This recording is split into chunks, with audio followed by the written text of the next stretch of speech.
Santander te cuenta, un podcast con preguntas e ideas relevantes para entender el mundo de hoy. En nuestro capítulo de hoy hablaremos sobre inteligencia artificial. La rápida evolución en los últimos meses y el potencial de la IA hacen que esta tecnología sea la protagonista de las principales conversaciones sobre cómo optimizar los procesos de forma segura y sostenible. José Manuel de la Chica, buenos días, ¿cómo estás? Buenos días, pues muy contento de estar aquí y de hablar contigo, que sabes que siempre es un placer. Bueno, nosotros queremos darte la bienvenida a este podcast de Santander te cuenta, en el que vamos a hablar contigo, CTO de Santander Universidades y director del Observatorio de Innovación de Banco Santander, sobre inteligencia artificial. Un tema del que apenas hemos oído hablar últimamente. Nada. Pero eres todo un experto y nos gustaría que nos aclarases algunas cosas y algunas dudas que creo que tenemos todos.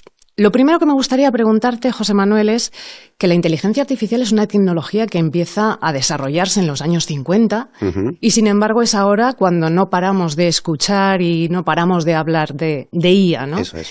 Y quiero que nos expliques por qué. ¿Por qué está sucediendo esto? Pues creo que esta es la pregunta del millón. O sea, como dices, la inteligencia artificial, la primera vez que se empieza a hablar de inteligencia artificial es en los años 50. De hecho, hay un punto de inicio, que es el famoso verano de Dartmouth, que se juntan como las mentes brillantes, las mejores mentes del mundo, se reúnen en una casa de campo, en una universidad, y dicen, oye, vamos a crear una máquina que sepa pensar y que sepa tomar decisiones. Entonces, cuando se ponen a hacerlo, se dan cuenta de que no van a llegar, que eso es un viaje muy largo, y que lo que tienen que hacer es conseguir de alguna manera que las máquinas aprendan a aprender. De hecho, hay un término que a mí personalmente me gusta mucho más, que es el de Machine Learning, que cuando lo traduces a español es mucho más entendible, porque es aprendizaje automático. O sea, nosotros no vamos a hacer máquinas inteligentes, vamos a hacer máquinas que aprendan, y que aprendan algo en concreto. De hecho, durante las siguientes 4 o 5 décadas, lo que hemos ido es enseñando a las máquinas a aprender ciertas cosas. Todos recordamos cuando una máquina Deep Blue, en este caso, ganó al campeón de ajedrez, pues esa máquina solo sabía jugar ajedrez. Lo que pasa es que jugaba muy bien. Cuando Netflix nos recomienda películas, ese sistema solo sabe recomendar películas. Es decir, aprenden a hacer una cosa, pero aprenden a hacerla muy bien. ¿Qué ha pasado y dónde está lo diferencial? Hay una fecha, un antes y un después, que cambia un poco las reglas del juego. Google en 2017 genera un paper que se llama La atención es todo lo que necesitas, Attention is all you need, que básicamente, y lo hace para mejorar su traductor, que todos hemos utilizado el traductor de Google. Pero él se da cuenta de que cuando una persona traduce necesitas memorizar lo que has dicho antes para que tenga sentido lo que estás explicando. Tú no traduces palabra a palabra. Si tú traduces literalmente lo que yo digo a la misma velocidad, a la misma vez, es posible que cuando yo haga referencia a algo que he dicho anteriormente, no tenga sentido al traducirlo. Entonces ellos se dan cuenta de que tienen que construir sistemas para que las máquinas recuerden lo que ha pasado antes, tengan memoria y puedan poner su atención en el término que necesitaban. Entonces esto que solo servía para traducir, cambia un poco las reglas del juego, porque lo que nos dice es, oye, si esto lo utilizamos para traducir de un idioma a otro, podemos utilizarlo para que las máquinas aprendan recordando.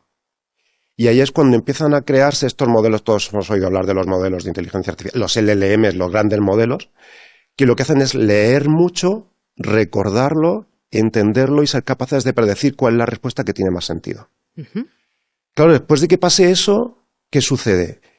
Que las reglas del juego han cambiado, porque ya las máquinas, los sistemas de aprendizaje automático, no resuelven una cosa en concreto, sino que potencialmente pueden resolver cualquier cosa. Y eso es lo que hace que el punto de inflexión cambie esas reglas del juego en cómo nosotros nos relacionamos con la inteligencia artificial. Porque ya no hablamos de máquinas que aprenden algo pequeñito y algo en concreto, sino que potencialmente nos pueden ayudar a cualquier cosa. Desde a decidir cómo hacemos una receta de una tarta de manzana, hacer un presupuesto de una compañía o elaborar una tesis doctoral. Y entonces es a partir de 2017, como tú nos dices, cuando surge este boom, ¿no? De información, de expertos, de análisis de estudios. Justo, etcétera, ¿no? De este paper empiezan a aparecer las primeras tecnologías que utilizan este modelo, los transformers, que se llaman, nada que ver con los juguetes y con los dibujos animados. Y entonces Google construye el suyo, pero otra compañía en paralelo que todos conocéis ahora, que es OpenAI, empieza a construir un gran modelo basado en esta técnica, que da lugar a GPT, GPT-2 al principio, GPT-3. De hecho, hay una cosa muy curiosa, porque GPT-2, cuando se construyó, la misma OpenAI dijo que era tan peligroso que no se atrevía a sacarlo directamente a la calle. Entonces tuvo que limarlo, tuvo que resolver cosas, y eso podemos hablar un poco también de la ética y la seguridad. Pero una vez que lo pulieron, lo sacaron a la calle y la tenemos a tiro de clic. Y yo creo que eso ha marcado la diferencia, que cualquier persona desde su navegador, simplemente poniendo una URL en la barra de navegación, es capaz de utilizar la inteligencia artificial más potente del mundo en este momento. Tenemos inteligencia artificial, nos has contado rápidamente esta evolución, entendemos yo creo que ya mejor el contexto en el que nos movemos, pero ¿y la inteligencia artificial generativa? ¿Qué es? ¿Qué diferencias hay? ¿Qué puede hacer? La inteligencia artificial generativa construye cosas, crea cosas. La inteligencia artificial anterior, ahora se empieza a hablar mucho de inteligencia artificial clásica, como si tuviéramos ahora la clásica y la moderna, pero resolvía problemas concretos y predecía cosas, clasificaba cosas, pero no era capaz de crear, no era creativa. La inteligencia artificial generativa genera información. Y esa información puede tener forma de texto, puede tener forma de imágenes, puede tener forma de audio, de vídeo, de cualquier cosa. Crea, construye cosas. Claro, en nuestro día a día, como humanos, lo que hacemos es consumir cosas que construyen otros humanos y crear otras cosas nuevas. Cuando un niño hace los deberes en su colegio, está generando información en base a la información que le da su profesor. Cuando nosotros hacemos un presupuesto para nuestras vacaciones, estamos generando un presupuesto, una hoja de cálculo, que nos sirve para un propósito concreto. Es decir, nosotros generamos cosas y las generamos desde la inteligencia más potente que tenemos, que es la que está en nuestro cerebro. La diferencia es que ahora tenemos una herramienta que tiene mucho más conocimiento porque ha almacenado toda la información que hay en Internet y ha creado conexiones que nosotros no tenemos porque tenemos un límite. Y esa es la diferencia fundamental. La inteligencia artificial genera cosas de cualquier tipo. Pero sí que hay un matiz importante. La inteligencia artificial generativa no tiene por qué decir la verdad. Y esto es súper importante. O sea, esto es algo efectivamente que yo te he escuchado decir en alguna de tus conferencias y que me parece que sobre todo para la gente que está empezando a utilizar la inteligencia artificial, tanto a nivel personal como a nivel profesional, es importante que sepan, ¿no? Que tú dices que no nos dice la verdad, sino la mejor alternativa. Yo no sé si nos puedes ilustrar con un ejemplo que es justo esto que nos estás explicando. Hay un ejemplo clarísimo y donde se ve muy bien es cuando una inteligencia artificial le preguntas algo y no solo miras lo que te responde, sino lo que ha evitado responderte. Y hay un ejemplo en el que se ve muy bien. Cuando surge GPT-3, ahora estamos en GPT-4, y tú le preguntabas, ¿cuál es la capital de Australia? Te decía, oye, pues la capital de Australia es Canberra. Pero él no sabe lo que es una capital, ni siquiera ha almacenado las capitales. Lo que pasa es que ha leído toda la información disponible y ha visto que estadísticamente en el 98% de las ocasiones en las que se habla de la capital de Australia, se habla de Canberra. Pero si miras, y esto lo podemos hacer a nivel técnico, pero es muy ilustrativo, ves que hay un 98% de veces que se habla de Canberra, pero hay un 2% que se habla de Sydney. ¿Por qué? Porque hay gente que se equivoca y que lo pone mal. Entonces, él simplemente ha hecho estadística. Ha dicho, oye, si hay un 98% que dicen que es esto, tiene más sentido que esa sea la verdad. Pero ¿qué pasa si por lo que sea estamos hablando de un tema conflictivo? Imaginaos que por lo que sea, estadísticamente apareciera un 75% de veces en Internet que la Tierra es plana. GPT no sabe qué es verdad, ni qué es mentira, ni qué es la Tierra, ni ha salido del espacio. Simplemente lo que descubre es que estadísticamente es más probable que sea plana porque la gente dice que es plana. Es decir, es un tema más de estadística. Entonces, creo que tenemos que evitar pensar en la inteligencia artificial generativa como algo que sabe realmente cosas, sino como algo que probabilísticamente nos da la respuesta más lógica a lo que nosotros le estamos pidiendo. Entonces deberíamos utilizarla como un complemento y no como un sustituto. Exacto. Acabas de volver de Japón. Has hecho un viaje muy interesante en el que creo que has seguido explorando, investigando sobre inteligencia artificial, aparte de todo el expertise que tú ya tienes.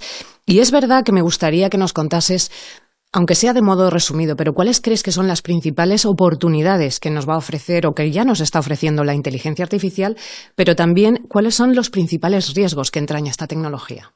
Pues la verdad es que sí, de vez en cuando me gusta, porque todos vemos la tecnología es como algo que aparece, un iceberg del que todos vemos la parte que sobresale del mar, pero en el que muchas veces lo interesante, lo que va a llegar dentro de unos años, pasa por debajo del iceberg y eso hay que verlo de primera mano hablando con las personas que lo están construyendo. Y eso es lo que me gusta hacer muchas veces en los viajes, saber qué está pasando por debajo del nivel del mar y aprender hacia dónde vamos.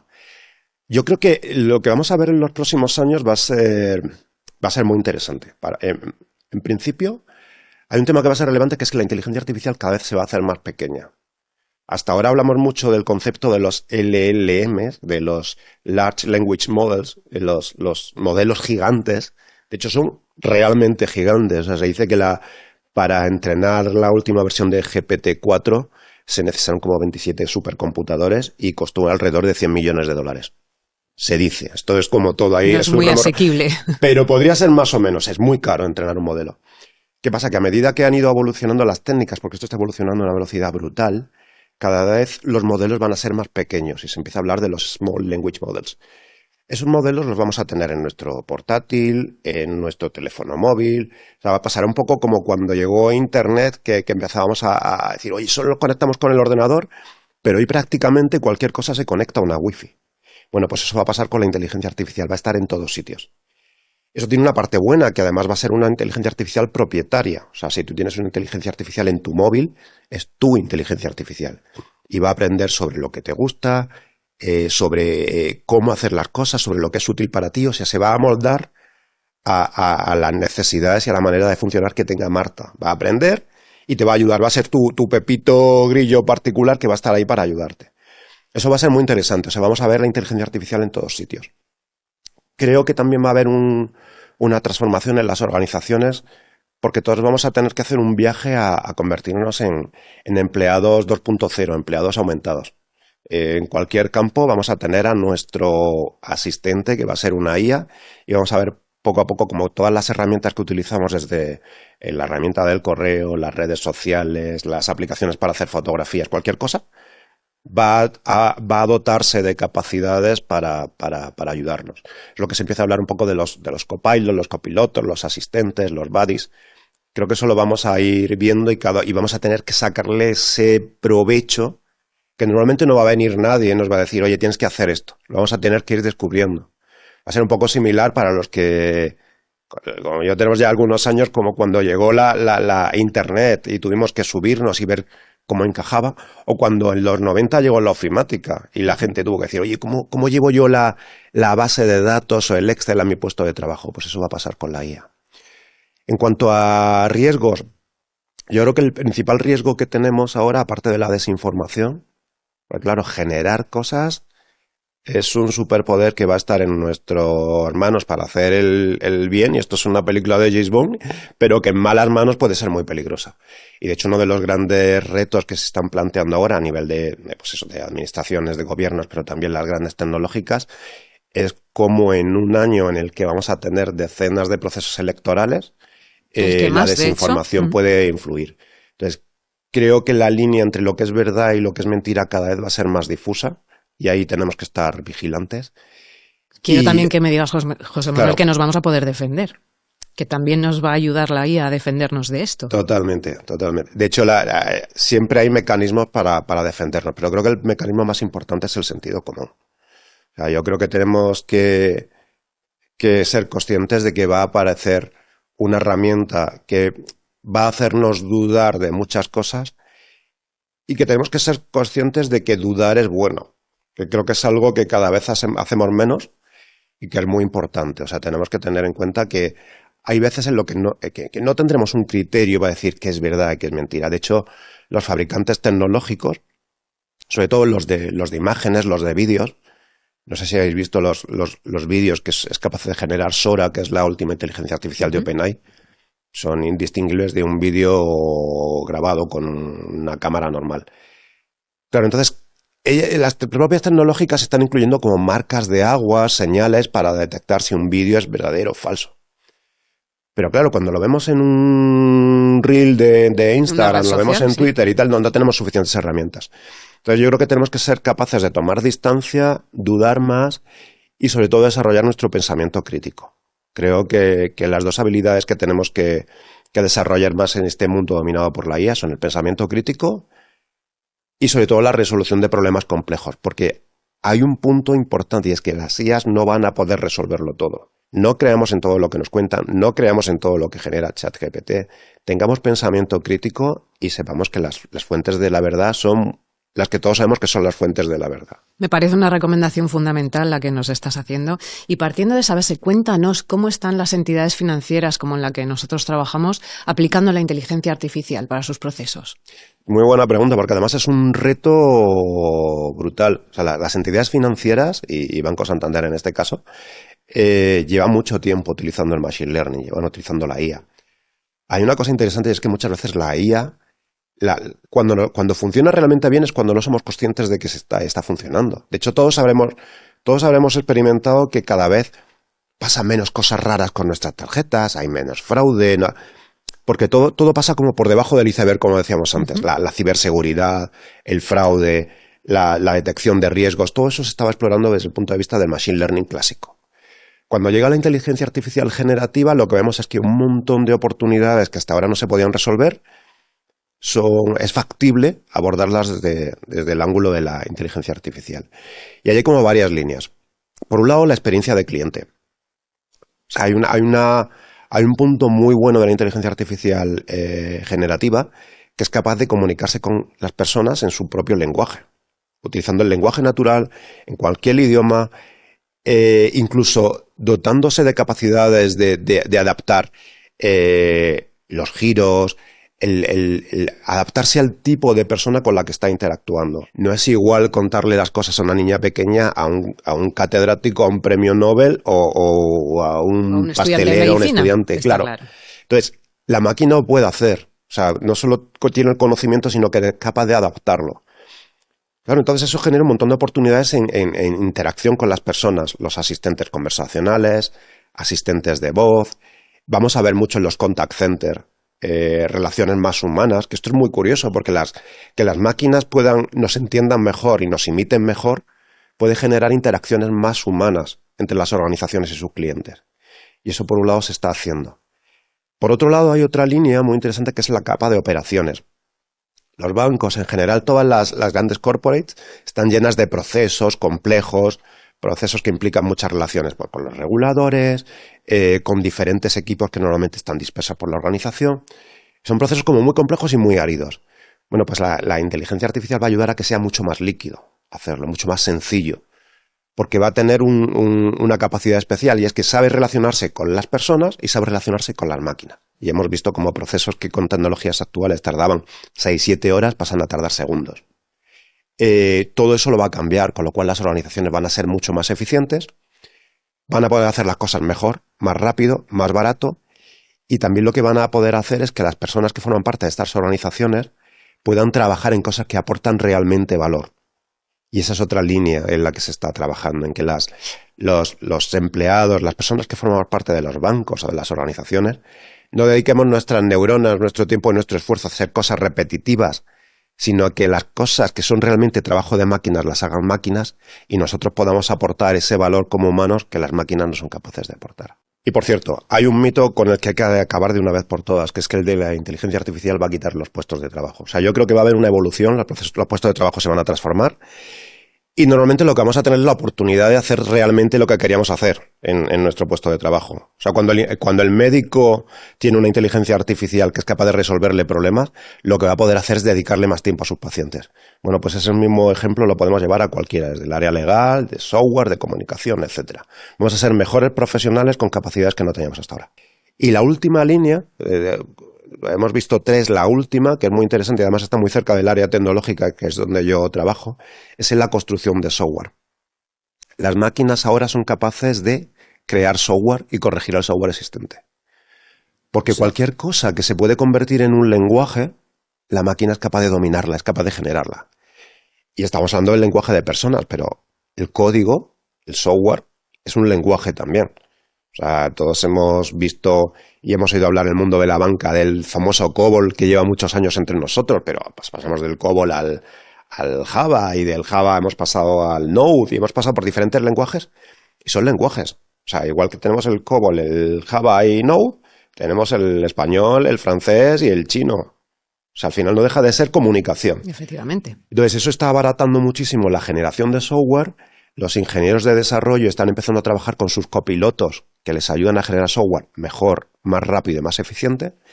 Y eso, claro, está impactando mucho en la capacidad de producir tecnología dentro de los bancos y en general dentro de las corporates.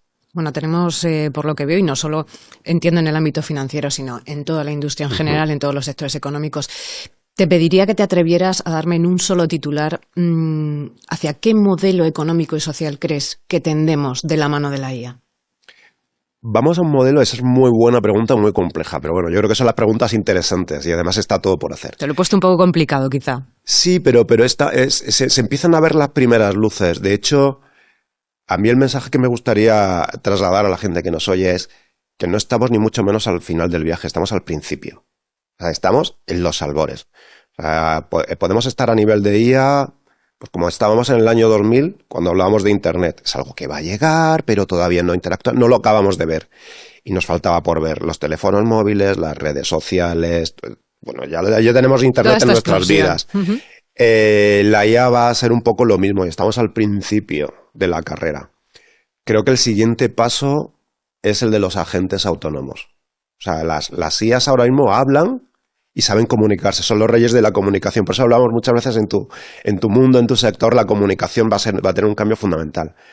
Pero el siguiente, la evolución de esto es que las máquinas no solo sepan hablar, sino que sepan actuar y sepan tomar decisiones y sepan mover cosas, interactuar y las máquinas empiecen a trabajar. O sea, esos robots que hablábamos hace unos años y nos imaginábamos todos un futuro lleno de robots, la robótica empresarial, los agentes van a llegar ya. Y pronto ya no le pediremos a ChatGPT que nos recomiende la manera de organizar un viaje, sino que le pediremos, oye, organízanos el viaje. Uh-huh. Y será capaz de comprarnos los billetes y de tomar decisiones y saber en qué compañía nos gusta volar y cuánto dinero tenemos. Vamos a ese futuro, al de la democratización del asistente personal. Bueno, mientras todo esto no merme nuestra capacidad de pensar, bienvenido sea. Este es nuestro principal deber como personas. Tenemos que terminar. José Manuel de la Chica, muchísimas gracias por haber estado con nosotros en Santander Te Cuenta. Ha sido un enorme placer. Esperamos, por supuesto, tenerte por aquí en alguna segunda ocasión, porque creo que esto se nos han quedado muchos temas en el tintero y nos puedes contar muchísimas más cosas y descubrirnos muchísimas más cosas que nos interesan a todos. Así que, lo dicho, muchas gracias y te esperamos en un siguiente Santander Te Cuenta. Un placer, gracias a vosotros. Chao. Si quieres descubrir más conversaciones interesantes, visita nuestro canal de Santander Te Cuenta en las plataformas de YouTube, Podimo, Spotify, Apple Podcast e iVoox.